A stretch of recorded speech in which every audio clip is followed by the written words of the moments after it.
Professional ড্যাশবোর্ডে যে মনিটাইজেশনের যে ক্ষেত্রটা ছিল, মনিটাইজেশন যখন ইনস্টিম অ্যাডে আমরা যাইতাম, ইনস্টিম অ্যাডে কিন্তু এর আগের তথ্যগুলো কিন্তু একটু অন্যরকম ছিল, কিন্তু 2025-এ তারা কিন্তু তথ্যগুলোর মধ্যে একটা পরিবর্তন নিয়ে আসে, এবং পরিবর্তনের মধ্যে ফেসবুক আসলে আমাদেরকে কি এখানে সুসংবাদ দিতে চাচ্ছে বা কি সুসংবাদ নিয়ে আসছে সেই বিষয়গুলো ইনশাআল্লাহ আমি স্ক্রিন শেয়ারের মাধ্যমে দেখানোর চেষ্টা করতেছি। কারণ আমরা কিন্তু জানি ইনস্টিম অ্যাড, পারফরমেন্স বোনাস এবং অ্যাডসেন্স লিস্ট কিন্তু এখন হচ্ছে কন্টেন্ট মনিটাইজেশন যে টুলস, এটা হচ্ছে পার্ট, ঠিক আছে। তো আসলে এই তিনটা মনিটাইজেশন নিয়ে ফেসবুক আমাদের কি সুসংবাদটা দিতে যাচ্ছে, এই নতুন করে যে তাদের মনিটাইজেশন যে আপডেট, সেই আপডেটটা কিন্তু আমরা অনেকে আসলে বুঝি না। তো আমি ইনশাল্লাহ এটা স্ক্রিন শেয়ারের মাধ্যমে দেখানোর চেষ্টা করতেছি। অবশ্যই আপনারা আশা করতেছি ভিডিওটি কন্টিনিউ করবেন এবং পারতপক্ষে পারলে ভিডিওটি শেয়ার করে আপনাদের নিজেদের টাইমলাইনে রেখে দেবেন। প্রথমে আমাদের ফেসবুকের যে অফিসিয়াল অ্যাপসটি আছে, আমরা অফিসিয়াল অ্যাপসটি ওপেন করে নেবো। ওপেন করে নেওয়ার পর দেন আমাদের সামনে একটা ইন্টারফেস শো করবে। এখানে আমরা আমাদের যে আইডি লগইন যে ইয়েটা আছে এখানে ক্লিক করবো। ক্লিক করে ভেতরে চলে যাব। তারপরে এখানে আমাদের যে প্রফেশনাল ড্যাশবোর্ড রয়েছে, ঠিক আছে, প্রফেশনাল ড্যাশবোর্ডে চলে যাব। চলে যাওয়ার পরে এখানে আমাদের মনিটাইজেশন নামে যে জায়গাটি রয়েছে আমরা এখানে ক্লিক করব। ক্লিক করার পরে দেন আমাদের মনিটাইজেশন অপশনগুলো শো করবে। তো এখানে আমি যেটা কথা আপনাদের সামনে উপস্থাপন করতেছি সেটা ইনস্টিম অ্যাডে যদি আমরা যাই সেটা এখানে বুঝতে পারবো। ইনস্টিম অ্যাডের মধ্যে যদি আমরা ক্লিক করি, ক্লিক করার পরে দেন আমাদের সামনে যে ইন্টারফেসটি শো করতেছে, এখানে ফেসবুক আমাদেরকে কি বলতেছে, এখানে উপরের দিকে একটু লক্ষ্য করলে দেখেন এখানে কিন্তু বলতেছে learn more about the content monetisation program. এই লেখাটি বর্তমানে যেভাবে আছে এটা কিন্তু আগে এরকম ছিল না, ঠিক আছে।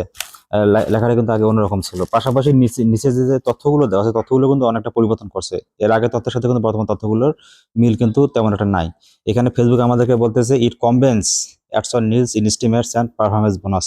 তার মানে তারা কি করতেছে, এই ads on reels, instream ads এবং পারফরমেন্স বোনাস তিনটা মনিটাইজেশন টুলসকে কম্বাইন করতেছে, মানে একটার মধ্যে নিয়ে আসতেছে, ঠিক আছে। এখানে বলতেছে ওয়ান ইউনিফাইড প্রোগ্রাম, মানে একটা নির্দিষ্ট প্রোগ্রামের মধ্যে কিন্তু এটা তারা নিয়ে এসছে। এবং এখানে আরো বলতেছে it's currently invite only while in developing, অর্থাৎ এখানে বলতেছে যে যদি তাদের যে আপডেটের বিষয়টা, তারা আপডেট ডেভেলপ করার পরে কিন্তু এটা আমাদেরকে ইনভাইট করবে। তো তবে ইনভাইট করার জন্য সেক্ষেত্রে অবশ্যই আমাদের যে কন্ডিশন তাদের আছে, কন্ডিশনটা অবশ্যই আমাদের সাকসেস করতে হবে। তার মানে তাদের গাইডলাইন অনুযায়ী আমরা কাজ করবো এবং তাদের কন্ডিশন অনুসারে আমাদের কিন্তু সেই পর্যন্ত যাইতে হবে, তাই না। এবং এর পাশাপাশি ফেসবুক কিন্তু আমাদেরকে আর একটা গুরুত্বপূর্ণ তথ্য দিচ্ছে, যেটা সকলের আমি মনে করি জানা উচিত। এখানে অ্যাভেলেবিলিটি, এখানে যে কথাটা বলা আছে এখানে কি বলছে, this tool is not available to you it, মানে এই টুলসটা আমাদের জন্য কি অ্যাভেলেবেল নয়। এখানে বলতেছে we are working on making it available to all creators. তার মানে তারা কি করতেছে, কাজ করতেছে এবং এটা সেইভাবে প্রস্তুত করতেছে যাতে অ্যাভেলেবেল হয় অল ক্রিয়েটর্স, অর্থাৎ সব ইউজারদের কাছে যাতে এটা অ্যাভেলেবেল হয়। এবং কি বলতেছে, will let you know when it becomes available, ঠিক আছে। ততদিন পর্যন্ত আমাদেরকে অপেক্ষা করতে বলতেছে। তার মানে ফেসবুকের যে নির্দেশনা, ফেসবুক কিন্তু এখানে এই কথাটা দিয়ে কিন্তু স্পষ্ট বুঝাচ্ছে আমাদেরকে। তার মানে আমাদের যারা আমরা ফেসবুক ইউজ করি, ফেসবুকে কাজ করি, মোটামুটি সবারই জন্য ফেসবুক কিন্তু এই কন্টেন্ট মনিটাইজেশন টুলসটি অ্যাভেলেবেল করতে চাচ্ছে।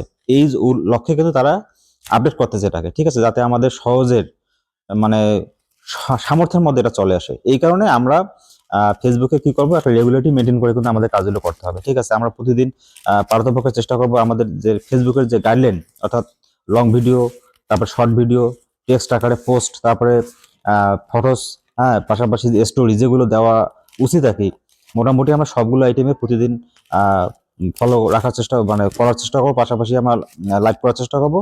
যদি এরকম করতে করতে যদি মোটামুটি একটা নির্দিষ্ট সময় যদি আমরা ভালো একটা ভিউজ নিয়ে আসতে পারি, তাহলে ফেসবুক কিন্তু আমাদের এই সোনার হরিণটা কিন্তু খুব সহজেই দিয়ে দেবে, কিন্তু একটু ধৈর্য ধরে কাজ করতে হবে। তো আশা করতেছি আমরা সবাই পেয়ে যাব। এজন্য আমাদের এই লক্ষ্যে কাজ করতে হবে এবং এটা রেগুলারিটি মেনটেন করে কাজ করতে হবে। তো আশা করতেছি যে বিষয়গুলো তুলে ধরলাম বুঝতে পারছেন। ধন্যবাদ সবাইকে।